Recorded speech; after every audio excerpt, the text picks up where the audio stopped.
Europe has just had elections, and the fault lines couldn't be clearer in terms of the populist movement that wants their nations back and the beast bureaucracies that want to control the people. The same phenomenon is happening in the protests that are spilling over with agitation in Israel. And it all comes back to what's happening in the United States, where the elites and the power of central government is visibly suppressing the people, willing to put Trump in prison. And Trump warns, if you do that, you're exciting potential violence, and that's exactly what they want. All that and more in this episode of Prophetic Convergence.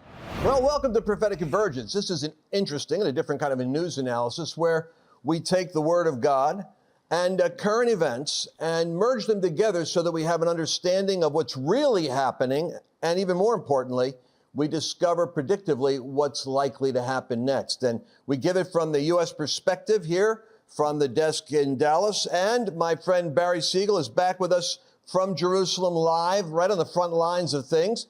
And Barry's going to be able to tell us his perspective from the Middle East as to how the news cycle is going. Welcome, Barry. Good to see you. You look refreshed.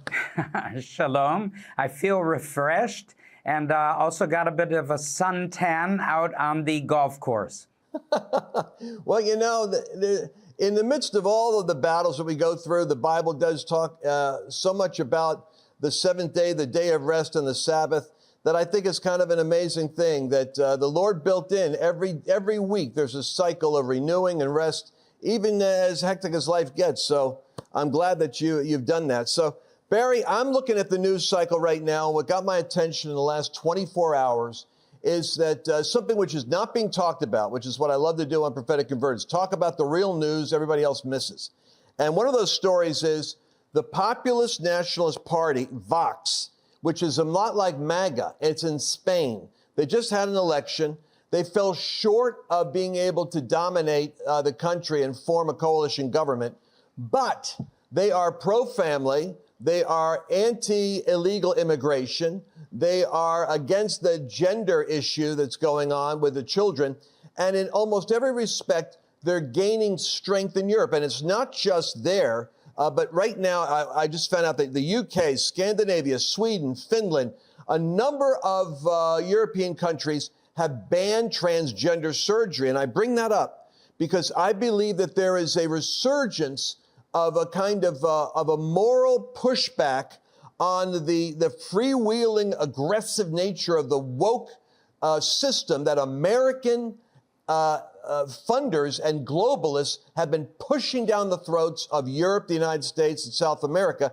And we're looking at the beginning of a populist backlash, which I believe all feeds into the revival and awakening thing that we pray for, because it's really a moral revulsion against the control of people's destinies by an elite in Brussels, where it's in Europe, or in Madrid, where the centralized Europe connection is for Spain, or in D.C., or even in Tel Aviv and Jerusalem. So I want to swing over to you and say, we're watching these fault lines. And I want to say it again for our audience. It's populist nationalism. It's not just believers. The believers don't occupy that big a segment of the society, but they're part of praying into a popular pushback on the realization that centralized government is controlling your life and wants to dictate how you live, where you live, what you eat, and literally vax and track you into oblivion. So we're seeing an awakening happen in that regards. But tell us specifically, what are the riots about from your perspective in Israel? And then I want to offer my theory as to how that ties into what's going on in Europe. Well, first of all, Lance, it's great to see you again. And I wanted to just make one quick comment concerning the elections in Spain, because the outcome of the elections was 169 votes for the populist vote for the more right and center-right parties, against the 153 votes for the center-left parties. So it's a very close, it's not a clear majority, let's put it that way. But again, the populist vote is winning out across Europe in many places, as it did Italy, as we saw. Now, what's happening in Israel is is a little bit confusing to the normal mind reading the news and in the Western press. I mean, basically, right now, there are hundreds of thousands of people that have been out in the streets protesting every week for some time now, and especially over the last 7 months as judiciary reform legislation has been proposed to change 3 major laws in Israel. The first of them being the reasonableness law, which would give more power to the Israeli Knesset and parliament to override the Supreme Court of Israel on any decisions it makes. Now, the problem with that, and I'll just explain a little further, is canceling the clause means that the High Court of Justice will be unable to apply the test of reasonability to challenge government decisions or appointments. Now, it's not so simple as people think, because there are legitimate concerns. However, having said that, we Israelis who live here, whether we're more for or more against it or somewhere in the middle, I think there's an acknowledgement that our system was becoming somewhat of a dinosaur and archaic. So there was some degree of judicial reform that was needed. But the problem is we have extreme parties pulling apart towards the right and the left. And it has implications, long-standing implications in Israel, so that it's not just, oh, I'm going to vote for Bibi because he's been the best prime minister Israel's ever had, or because the evangelical Christian movement has been overwhelmingly pro-Bibi. There are issues at stake here that might allow those who were indicted for criminal offenses to come back into the very same positions and power in government that somebody specifically was sent to prison for. And that's just one example. So people feel in Israel, I'm trying to explain the broader perspective of this. There are lots of people that are concerned that more and more power is given to the extreme end of the right, for lack of a better description, and that it could have implications on the general population, whereas up until now, more or less, the status quo has been kept, if you understand my drift to the situation. And so this means that that a lot of people that maybe shouldn't be in government are in government or stay in government, and that's something to be said about term limits and, of course, other legislation. Well, okay, so here's what the analysis is that's coming from a lot of our side over here. What we see is the parallel tracks between Israel and the United States are so close because we have a lot of our, let's face it, Soros and a lot of our big money people have tentacles that reach through their open society right into the media, press, and NGO activation in the Middle East. You have Tel Aviv as the LGBT capital of the Middle East. They're very happy to say so. Where do you think they get the backing for that, the funding and the modeling for that activism? So here's what we're looking at.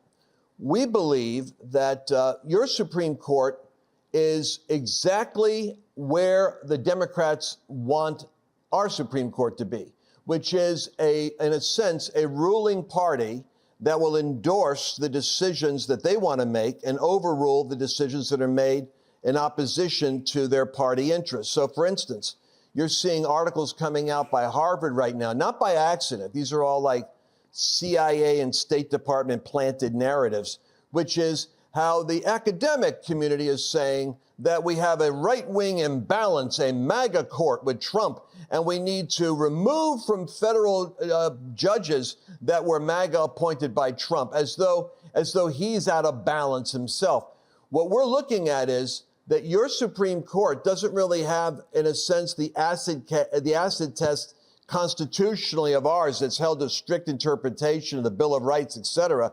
So yours looks as though it actually has the power to undo the will of the people. So if the legislature and the population votes for something, but it doesn't line up with the ideology of the court, And the ideology of the court, by the way, seems to be aligned with the administrative state, which is what the left wants to do in the United States. And so it has its own kind of agenda. And I think it's been frustrating the flow of decision making in Israel.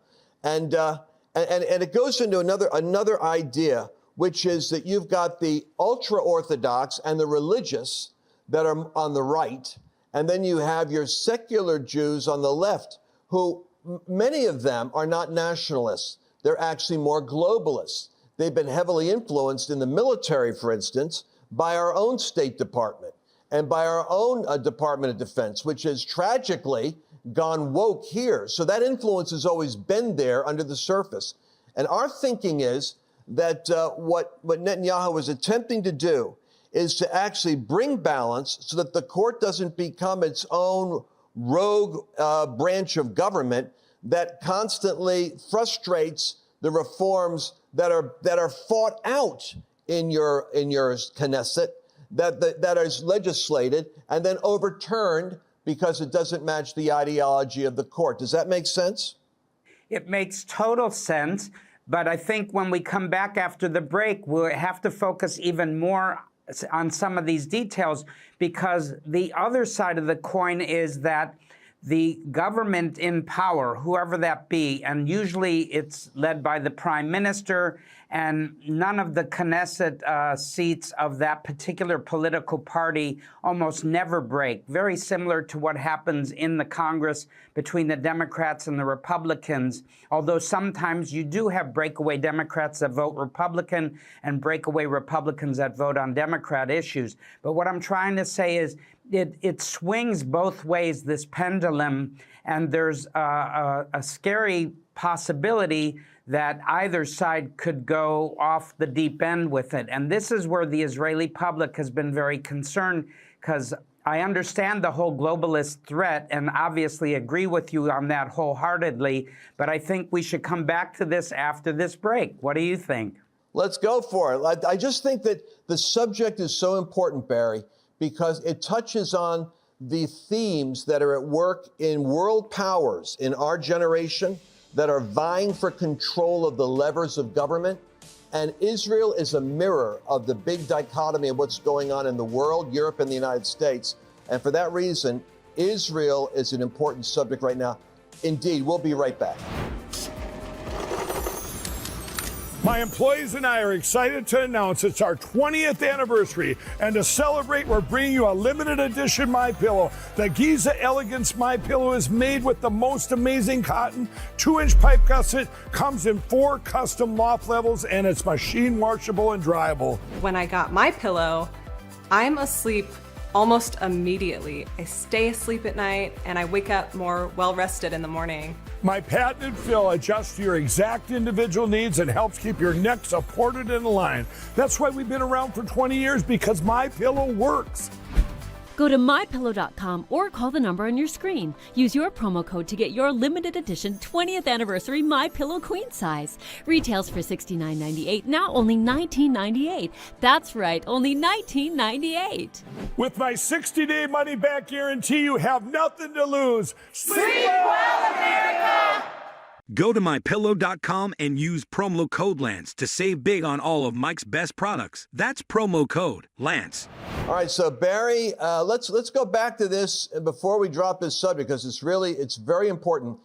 I believe the globalists are I'm talking about the World Economic Forum guys. I think there's more meddling going on in Israel from foreign nations, and as you'll point out, the financial institutions and the news media are all putting pressure to manipulate Israeli public opinion. The average person doesn't know how that works. Explain what's going on.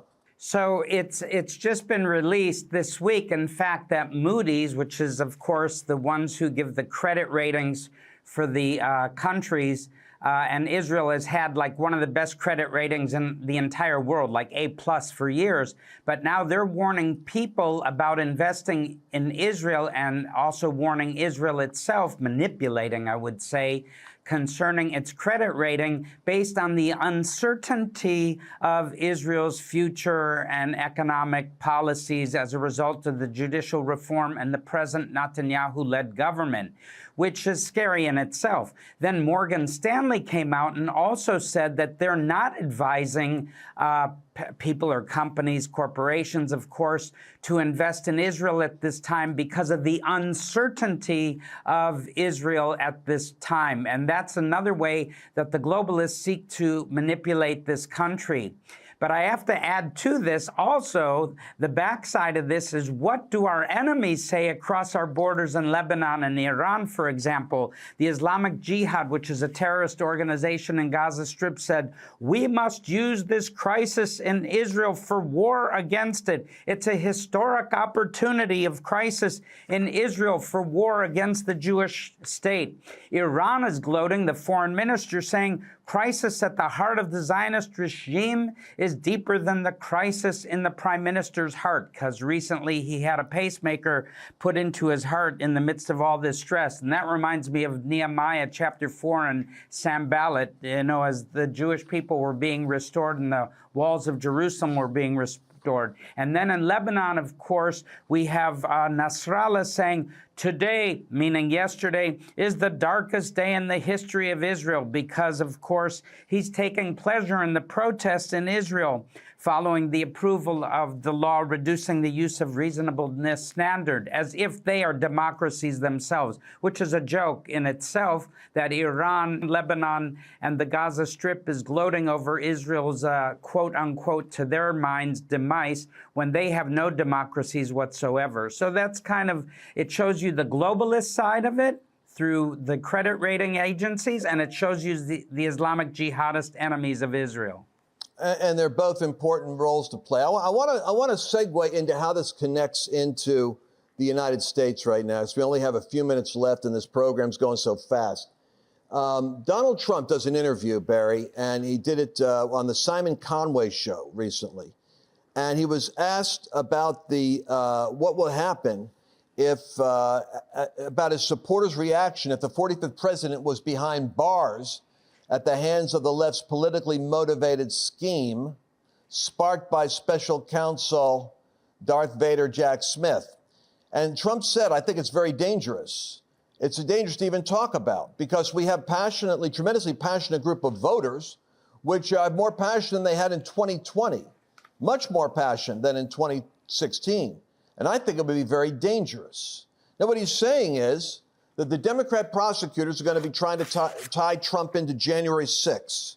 Now, they can't, but they're going to try to.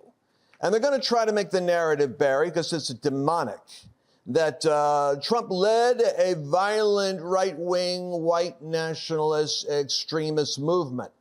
Now, that kind of propaganda is very dangerous, because what will happen is if they lock Trump up, then the frustrated people who have seen Hunter Biden with cocaine in the White House, they've seen $17 million worth of money coming to the Biden family, got 17 voicemails.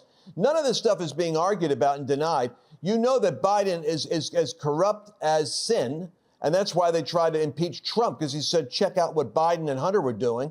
So if they proceed to lock up Trump, they're doing it in order to create an incitement to violence, so that they can then brand Trump and the right wing as the dangerous extremists of January 6th and potentially begin the narrative of these are the domestic terrorists that are the threat to democracy, which I think will explode on them in the next election cycle, because it's almost like over-provoking people into an awakening. But are you aware of these developments, and what are your thoughts?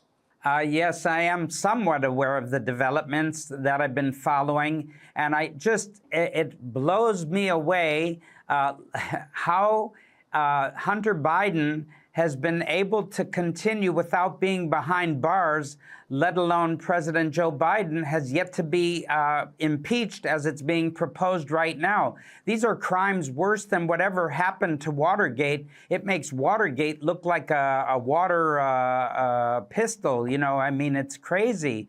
And so I think from us from afar, it's amazing to see from Israel to the United States how far the U.S. has declined in terms of the situation, and not only in the economy, but in the morals and the ethics of the country. That's my viewpoint anyways.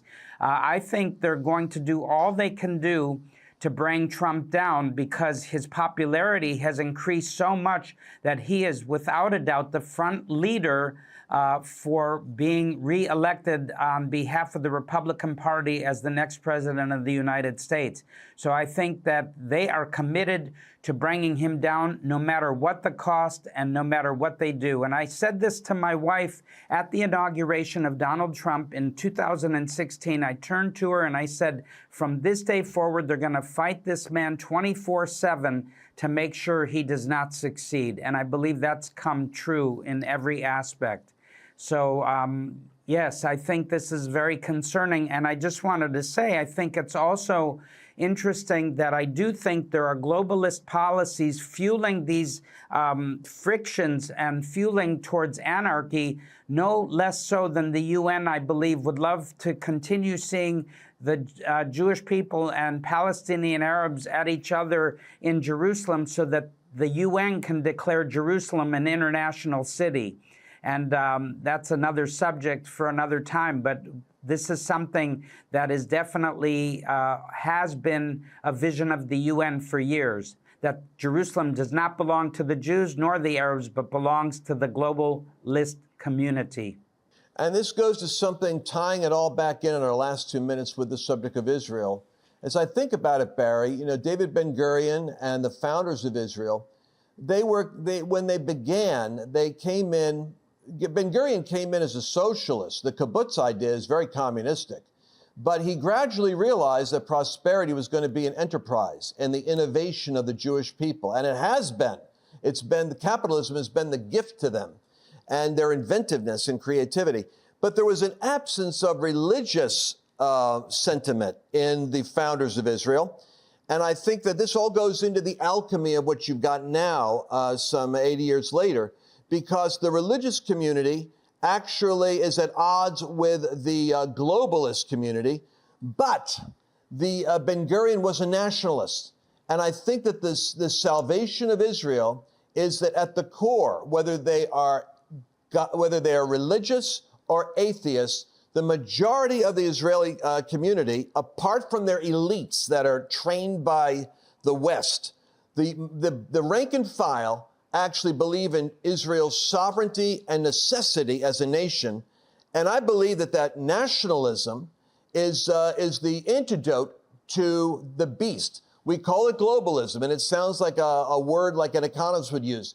Let's call it what it is. It's the spirit of empire. It's the spirit of one world government. It's the spirit of the beast that wants centralized power so that it can rule over the masses.